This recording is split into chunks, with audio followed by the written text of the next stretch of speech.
The Galactic Council Hall was filled with laughter.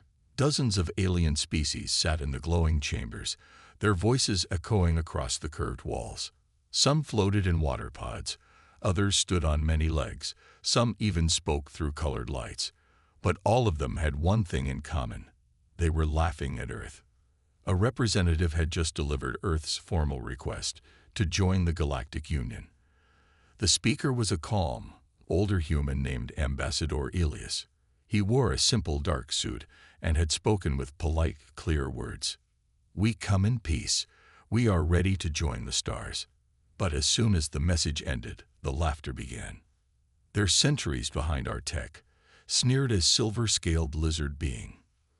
"They only left their planet a few decades ago," chuckled a jelly-like creature that sparkled when it moved. "Primitive apes.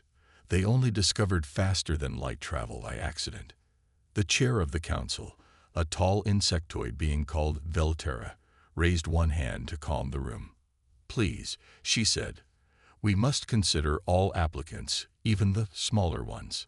This only made the laughter louder. From a corner of the room, Counselor Tirzan watched silently. He was from a species known for their logic and long memory. His skin was like smooth stone, and his eyes glowed softly. He didn't laugh. Instead, he leaned forward, curious. "Earth has survived many wars," Tirzan said quietly. "They are young, but determined. Determined to blow themselves up, maybe," said another counselor. "They nearly destroyed their own planet more than once." Tirzan kept watching the screen where Earth's message had played. There was something in the human's eyes. Calm. Controlled. As if they knew something no one else did. The council voted. As expected, most said no. A few said yes. And a few, like Tirzan, said, "Observe first." Velterra narrowed her eyes. "Perhaps we should test them," she said slowly. "Let us send observers. One ship. One mission. Let them show us what they call ready." The vote passed. It was agreed that a small council scout team would visit Earth and observe a single human ship. If they passed the test, a second vote would be considered. If not, Earth would be banned from applying again for the next 500 standard cycles. The council session ended, and the room began to clear. But Tirzan didn't leave right away. He stayed in his seat, still watching the frozen image of Ambassador Elias on the screen. There was no fear in the man's face. No begging. No arrogance either. Just a quiet confidence. That was the first moment. Tirzan felt something odd in his gut. A warning. A whisper. He had seen hundreds of species rise and fall. But something about humanity was different. They had come late to the stars, yet they had come fast. Outside the council hall, the observation team prepared their ship. It was a small diplomatic vessel, light and fast, unarmed, meant only for peaceful contact. 3 species were chosen for the mission: a cautious data specialist, a proud security officer, and a curious historian. As the ship left council space and entered the long jump toward Earth, the historian reviewed human history. Wars, revolutions, poverty, survival. So many dark chapters.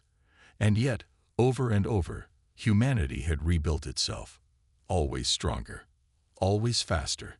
They had gone from burning wood to building computers in just a few generations. They had gone from tribal fights to nuclear weapons in less than 200 years. The historian frowned. Something felt strange. He checked the ship logs again. Earth's fleet was supposed to be small, maybe 1 dreadnought and a few patrols. But there were unusual patterns in the data, deep energy signatures far beyond what the council expected.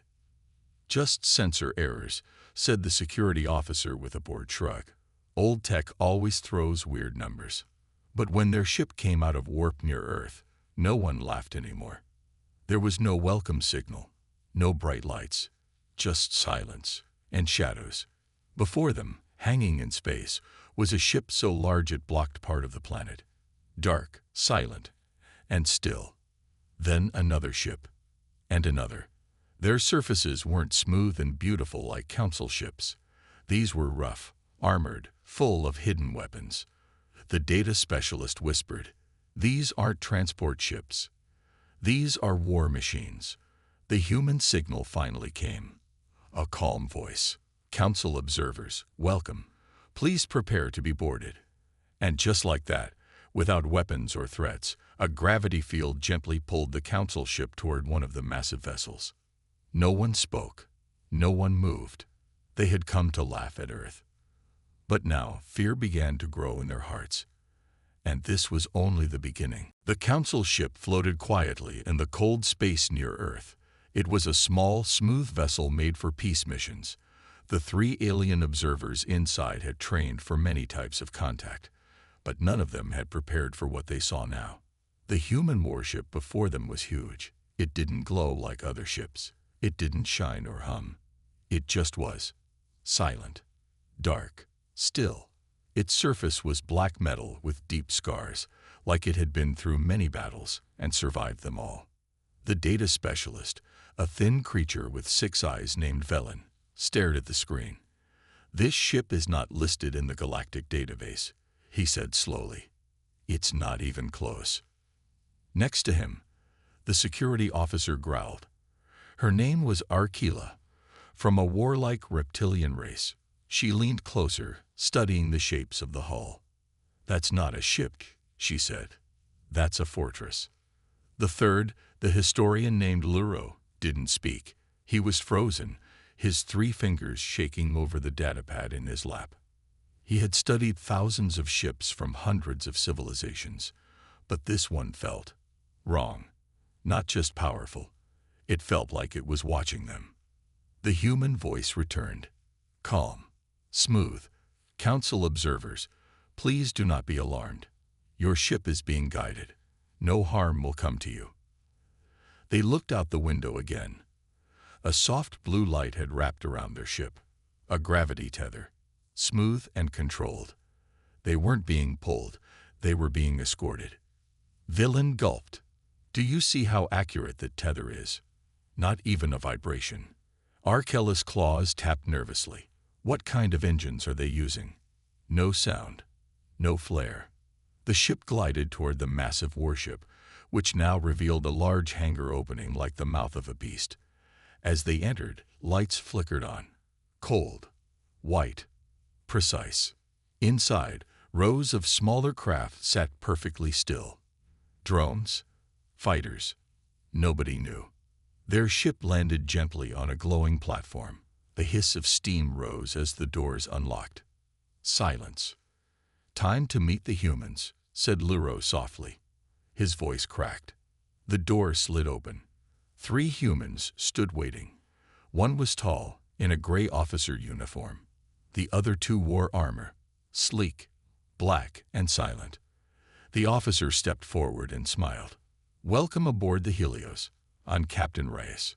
His voice was kind, but his eyes were sharp, watching every movement. "Thank you for coming," he said. "We've been expecting you." The aliens stepped out, trying to look calm. They followed Reyes through a wide hallway. The ship's inside was not shiny or decorated. Everything was steel, cables, sensors, built for purpose, built for war. "We heard the council had concerns," Reyes said as they walked. "So we thought we'd give you a proper tour." Villain couldn't stop looking at the walls. "There are no windows," he whispered. "Armor's too thick," Reyes replied with a smile. "We prefer staying alive." They reached a command center. It was filled with screens, maps, glowing red warnings. Humans moved quietly from station to station. Every one of them looked serious, focused. "We heard what the council said," Reyes continued, "that we're too young, too dangerous, that we haven't earned our place." He turned to face them fully. "But we didn't ask for your approval. We invited you, to show you who we are." Luro finally spoke. "Why build ships like this? You're not at war." Reyes looked him in the eyes. "Not yet." A silence fell over the room. Then an alarm sounded. "Unidentified vessel detected," said the ship's eye in a calm female voice. "Warp signature does not match council code. Configuration: hostile." Reyes turned to his officers. Prepare weapons. Defensive pattern Bravo. The aliens watched in shock as the command center lit up. Humans moved fast. No panic. Just action. We're being attacked, Velen asked. Reyes didn't look back.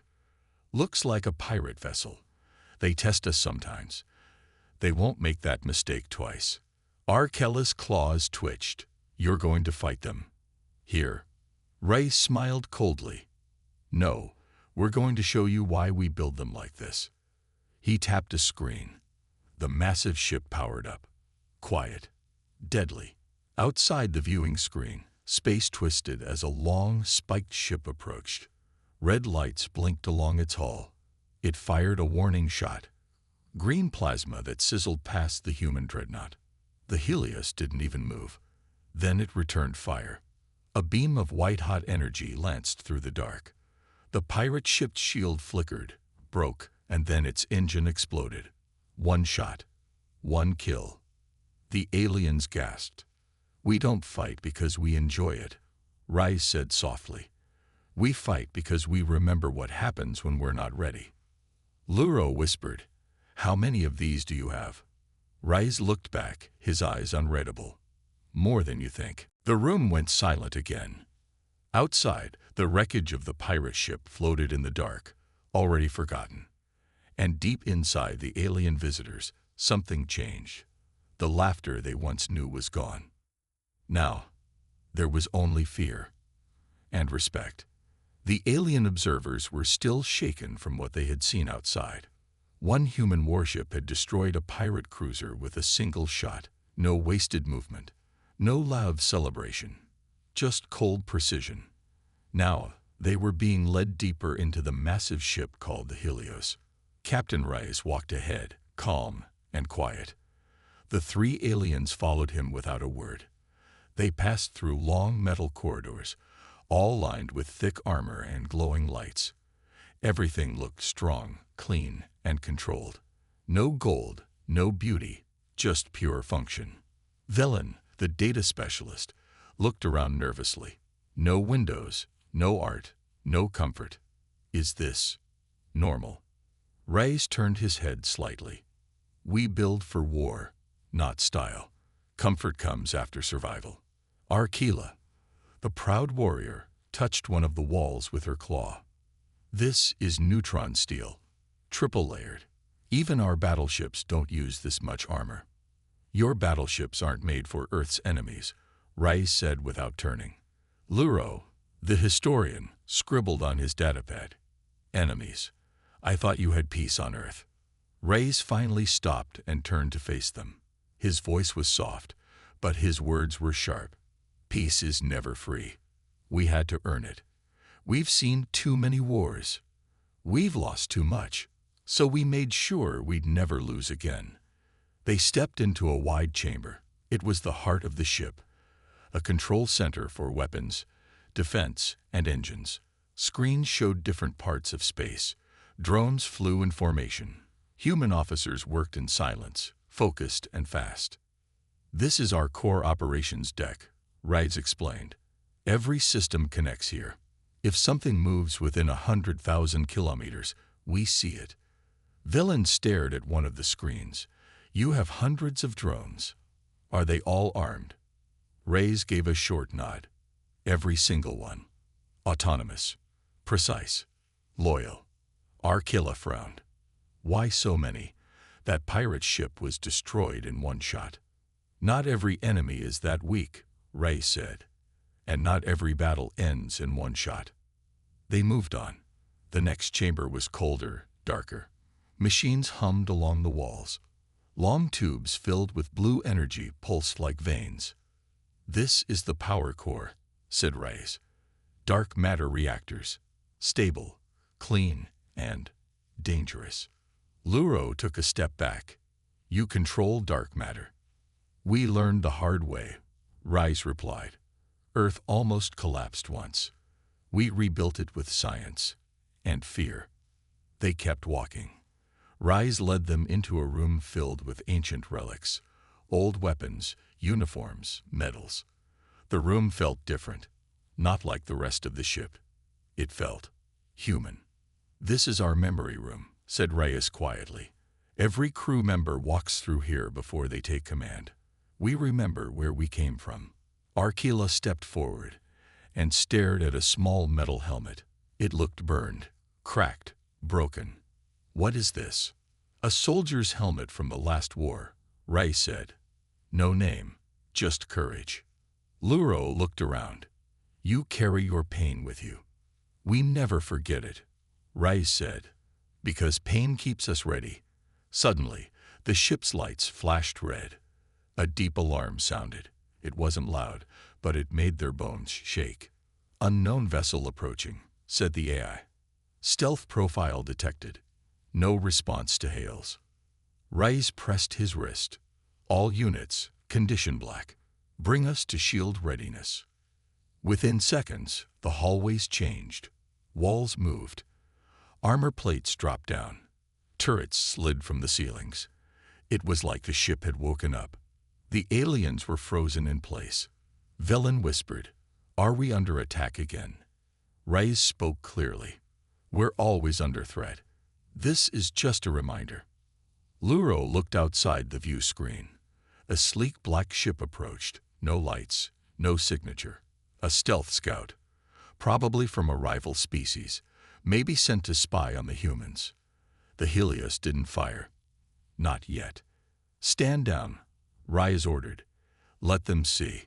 The scout ship hovered for a moment, then turned and flew into warp. "Message received," Reyes said, almost smiling. The alarms faded. The red lights turned blue again. The walls moved back into place. It was like nothing had happened. The alien visitors were silent. The silence wasn't just fear. It was respect. They understood now. The Helios wasn't just a ship. It was a beast made of memory, pain, and preparation. It was the kind of ship built by a species that had survived the worst, and would never be caught weak again. Captain Reyes looked at them and asked, "Do you still think we came to the stars just to join your council?" None of them answered. Reyes nodded. "Good. Then you're starting to understand." The hallway lights dimmed slightly as they walked away. Somewhere in the distance, a human officer whispered, "They came to laugh at us." Another replied, "They won't laugh again." The next day, the council observers were taken deeper into Earth's military zone. The Helios had moved into high orbit, and the aliens could now see more of Earth's defense grid. Huge satellites floated in formation, each one carrying strange weapons. Some looked like railguns. Others had glowing cores the council didn't recognize. Luro, the historian, pressed his face to the viewing glass. They'd built all this in secret, right under the galaxy's nose. Captain Reyes stood beside him. "We knew you were watching. We let you see what we wanted. Until now." Velen frowned. "But why hide it? Why not show strength earlier?" Reyes looked at him. "Because it wasn't time. We weren't ready. But now, we are." They entered a transport shuttle and descended toward Earth. The sky was clear, but satellites tracked them all the way down. The shuttle passed over oceans, cities, and forests. Then it landed in a quiet valley surrounded by mountains. "This base isn't on any map," Arkila noted. "It's shielded." Reyes nodded. "This is Black Mesa, our deepest research center. What you're about to see doesn't leave this planet." They stepped out into the cool air. Human soldiers stood in silence, guarding the steel entrance to a massive underground facility. As the group moved inside, scanners checked every life form, not just for weapons, but for energy signatures, mental fields, and foreign tech. Even the council didn't scan this carefully. They rode a fast elevator down, so deep that the pressure made Velen dizzy. Finally, the doors opened, revealing a long hallway filled with humming machines and sealed doors. Reyes led them into a large room with a giant hologram in the center. It showed the galaxy, stars, systems, and movement patterns. Luro stared at it. "These are military routes, from dozens of species. Some of these paths are classified." "We know," Rice said. "We've been watching everyone, just like they've watched us." Velen's voice shook. "That's illegal." Rice didn't blink. "So was building starships without permission. But we did that too." The aliens realized the truth. Earth hadn't just advanced. It had outsmarted the Council. Quietly, carefully, completely. A tall human woman stepped into the room. She wore no rank, but everyone stood straighter when she entered. "This is Director Shaw," said Reyes, head of Earth's Defense Intelligence. Shaw's eyes scanned the visitors. "We've monitored Council activities for the last 15 years, she said calmly. "We know who spies on us. We know which species consider us weak, and we know which ones plan to strike first." Arkila raised her chin. "Are you saying war is coming?" Shaw stepped closer. "War is already coming. You just haven't seen it yet." She tapped a console. A screen lit up, showing an alien fleet. Not pirates, not rebels. Organized, massive, silent, and coming from the edge of Council space. "This fleet doesn't fly Council colors," she said, "but it was built inside Council territory. Funded by neutral species, it's meant to strike Earth before we become too powerful." Velen's skin turned pale. "That can't be true." Reyes spoke coldly. "They laughed at us, called us primitive. But now they're scared, and fear turns to violence." Arkilla's voice was tight. "Then why show us this? Why not just defend yourselves?" "Because you're not the enemy," said Shaw. "But we need you to understand, when the attack comes, we won't ask permission. We won't wait for Council votes. We'll fight with everything we have." Luro whispered, "How long do we have?" Shaw looked at him. "Maybe a month, maybe less." The room fell silent. The Council observers had come to judge Earth. Now they saw that Earth had been preparing to survive, not impress them. Velen finally asked, "And if the Council refuses to help?" Reyes answered without hesitation, "Then we'll defend ourselves alone." Shaw added, "But we won't be alone for long." She pressed another button. A new screen lit up. Other planets, other species, unknown to the Council. "Allies," she said. "Species the Council ignored. Species who remember being laughed at too." Reyes stepped forward. "Humanity didn't just build ships. We built trust with the outcasts, the forgotten, the feared." Arkila looked stunned. "You're building your own alliance." Reyes nodded. "And it's bigger than you think." Outside, the Earth defense grid powered up. Quiet, ready, waiting. Inside, the aliens stood in silence. They came to laugh. They came to observe. Now they understood the truth. Earth hadn't come to join the galaxy. Earth had come to change it. The Council observers were still deep underground when the first warning came. A sharp alarm echoed through the base, followed by the AI's calm voice. Multiple warp signatures detected. Outer defense satellites engaging. High threat level. Captain Reyes and Director Shaw didn't look surprised. They had been expecting this. Reyes turned to the aliens. "It's time." He led them quickly through the base. Soldiers rushed past them, heading to battle stations. There was no panic, only precision. Every human knew their role. The elevator rose fast. When they stepped outside, the sky had already changed. Dozens of glowing trails moved across the upper atmosphere, enemy ships entering orbit. Explosions flashed like distant lightning. "They're here sooner than we thought," Shaw said. "Activate planetary shields." A deep hum rolled across the valley. Invisible energy fields rose over key cities and bases. Earth itself was going into lockdown, but not in fear. In readiness. Velen stood frozen. Why would they attack Earth directly? "They know you're armed." "They don't care anymore," Rice said. "They want to stop us before the rest of the galaxy listens to us." Arkila narrowed her eyes. "Cowards, striking without warning." Rice didn't reply. He opened a comm line. "Helios, respond." Online came the AI's voice. Dreadnoughts are moving into position. Enemy fleet is large but disorganized. Estimated success rate, 86%. Luro was staring at the sky. That's not just one fleet. Above Earth, more ships dropped out of warp. Hundreds. Some carried council markings, but not from official factions. These were rogue commanders, mercenaries, secret armies, and Earth was surrounded. But the humans didn't hesitate. Within minutes, Earth's sky became a battlefield. Human ships launched from underground silos and orbiting stations. The Helios led the charge, moving like a predator among prey. Its dark body fired beam after beam, cutting through the enemy like paper. The alien observers watched from the command center. Massive screens showed the battle in real time. Earth's fleet fought without fear. Ships moved in perfect formation, covering each other, protecting civilians, countering every strike. "This isn't defense," Arkilla said. "This is tactical dominance." Reyes nodded.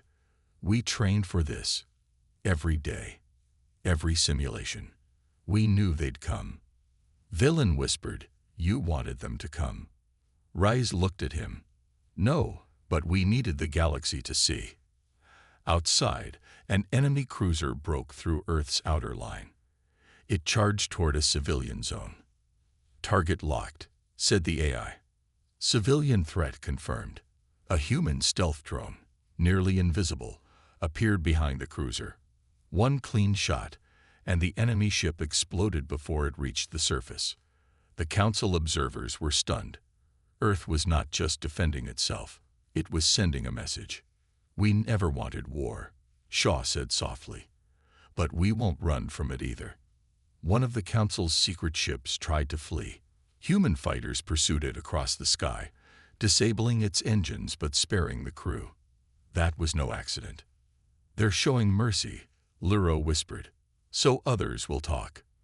The battle raged for hours. By the end, half the enemy fleet was destroyed. The rest fled into deep space, broken and afraid. Not a single human city was touched. Reyes turned to the alien observers. "Now you understand why we kept building. Why we stayed quiet. Why we never begged for a seat at the council table." Luro lowered his datapad. "You didn't come to ask. You came to prove." Reyes gave a faint smile. "Exactly." Shaw added, "The galaxy has seen enough empires. It needs protectors now." Villain looked at the battle report. "You've defeated a fleet of over 300 ships in one day. What happens next?" Reyes looked out the window, where burning wreckage floated in orbit. "We clean up. We rebuild. And then we talk." He turned to them, his voice steady. "Because now, the galaxy will listen." Above them, the Earth fleet spread out like a shield. The humans weren't chasing. They weren't conquering. They were watching, waiting, ready. The council hall had never been this tense. Leaders from across the galaxy sat in silence. Their faces showed confusion, fear, and disbelief. The great circular chamber, built for peace and discussion, now felt like a courtroom. At the center stood three visitors, Arkilla, Velen, and Luro. Just days ago, they had gone to Earth as observers. Now they returned as witnesses to something far greater. Velen stepped forward first. "We came to judge humanity, and we were wrong." Gasps echoed through the chamber. The delegates leaned forward. "They were hidden," he continued, "but not weak. They were silent, but not afraid. They have starships stronger than anything we've seen, and they used them not to conquer, but to defend." Luro raised his datapad. "We saw them stop a full invasion force. Over 300 ships, many of them illegally built by factions, in this very room." The hall grew louder. Angry whispers filled the air. Accusations, denials. Arkilla stepped forward and raised her voice. Silence. The room obeyed. "I stood inside a human warship," she said. "I walked their battle halls. I felt the weight of their memories. They are not warmongers. They are survivors. And now, They are protectors. One of the council members, a proud leader from the Zelfar Empire, stood. Why should we believe this? Earth was primitive. Their world was broken. How could they rise so fast?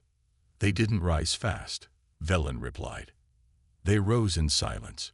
While you laughed at them, they learned. While you ignored them, they prepared.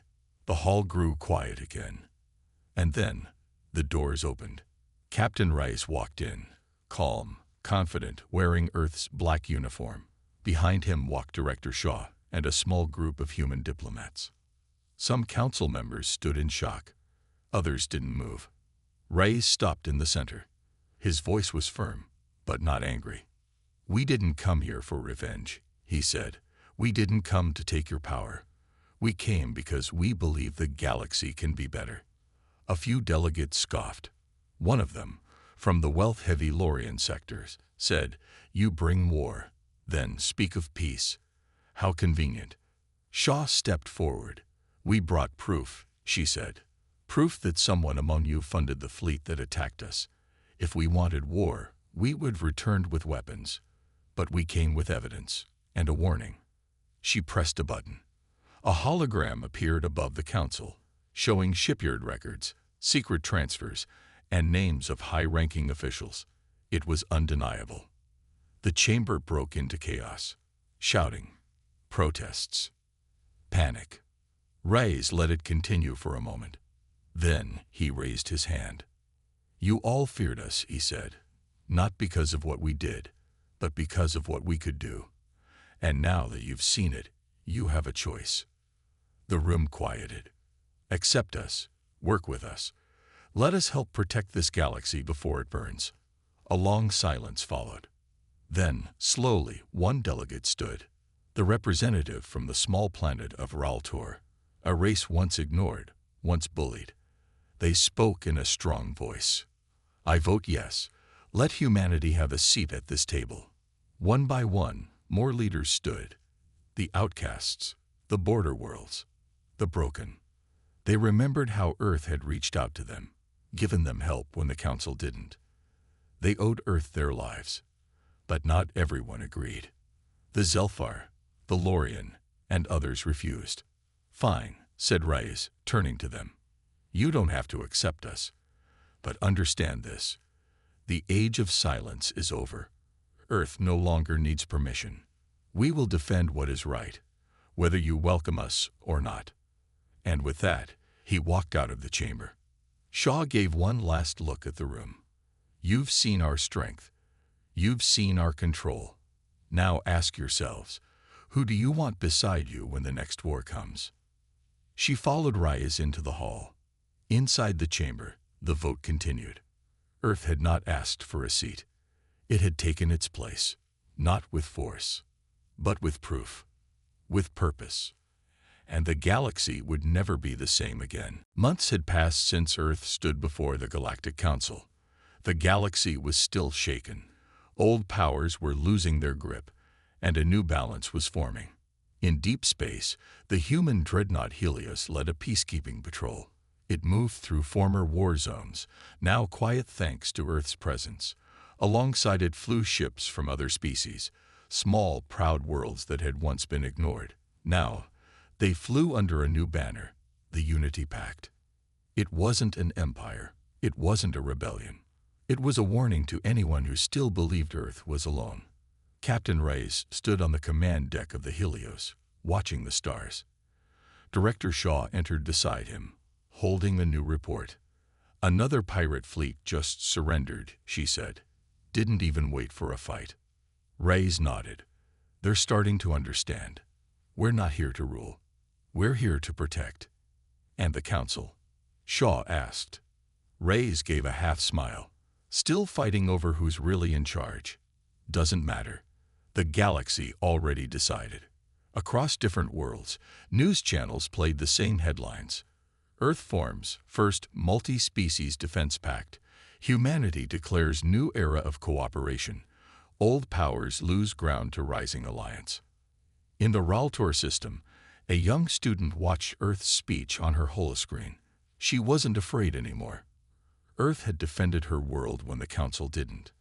Now she wanted to join the stars, to fly on a human ship. On a distant mining moon, two former Council officers sat in a bar, watching footage of the Helios saving another colony. They called them savages once. One of them muttered. The other nodded. Now they're saving the galaxy. Back on Earth, construction never stopped.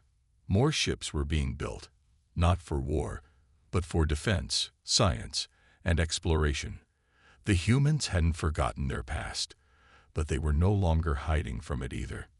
At a memorial site near the Black Mesa base, names of fallen soldiers, human and alien, were carved into steel. A sign above it read, "They laughed at humanity until they saw our starships." Tourists came from all over the galaxy to see it, not because it was about war, but because it marked the moment everything changed. Inside the Council, resistance continued, but their power was fading. One by one, their own members joined Earth's pact. They were tired of silence, tired of corruption. They had seen something stronger than power, hope. Villain, Arkela, and Luro had stayed on Earth longer than planned. Now, they sat at a new station in orbit, watching Unity-packed ships leave for patrol. "It's strange," Velen said. "A year ago, I thought humans were dangerous." Arkela smiled. "They are, but not in the way we thought." Luro closed his journal. "They didn't conquer us. They inspired us." The Unity Pact grew stronger every day, not because of Earth's weapons, but because of its example. In the face of betrayal, Earth had shown restraint. In the face of war, Earth had chosen unity. In a private chamber, Rice spoke to a group of young alien cadets. They had joined Earth's officer program, first of their kind. He looked at them and said, "They laughed at us. They tried to stop us. But they forgot one thing. Humans don't give up." The cadets stood straighter, inspired, ready. Rice continued, "Now it's our turn to guide others, to protect those who can't protect themselves, to make sure no world is ever laughed at again." He paused, then added, "This isn't the end of a story, it's the beginning." Outside the window, the stars waited, no longer out of reach, now part of a future shaped by those who once had nothing. The galaxy had mocked Earth, but in the end, it was Earth that lit the way forward.